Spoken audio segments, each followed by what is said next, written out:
सन 1961 में जनाब का 18 साल की उम्र में पाकिस्तान मिलिट्री एकेडमी में दाखिला हुआ तो सीनियर कैडेट्स की जानिब से दुर्गत बनाए जाने के बाद पहली ही रात जानते हैं उन्हें ख्वाब में कौन आया?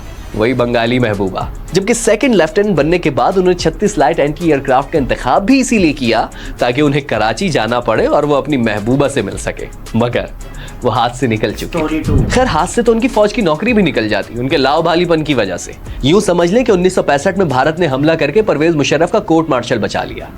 किस्सा यूं है कि सेकंड लेफ्टिनेंट बनने के बाद परवेज मुशर्रफ की पोस्टिंग छांगा मांगा में हो गई। अब पंजाब के ऑफिसर्स तो चंद घंटों में अपने घर से होकर आ जाते थे, लेकिन मुशर्रफ को कराची आने के लिए लंबी छुट्टी चाहिए थी। मुशर्रफ ने दरखास्त दी, मगर कमांडिंग ऑफिसर ने रिजेक्ट कर दी। मुशर्रफ को तैश आया और ट्रेन पकड़कर सीधा कराची चले आए। सीनियर्स ने समझाया भी कि वो मुश्किल में फंस सकते हैं, मगर मुशर्रफ ने पूरे 8 दिन कराची में चिल किया और फिर वापस पहुंचे। तो उधर जनाब के कोर्ट मार्शल की तैयारियां चल रही थी, मगर किस्मत की देवी मेहरबान, भारत ने हमला कर दिया और 65 की जंग शुरू हो गई। मुशर्रफ भी आगे आगे बढ़कर अलग अलग महाजों पर लड़े। दुश्मन की सरजमीन में घुसकर खेम करन के 15 मील रकबे पर कब्जा कर लिया। अपनी किताब लाइन ऑफ फायर में वो लिखते हैं कि इस बहादुरी पर उन्हें 2 अलग अलग इनाम मिलना थे, लेकिन हुआ यूं कि एक तमगा मिला और दूसरा इनाम यह था कि उनके खिलाफ कोर्ट मार्शल का मुकदमा खत्म कर दिया।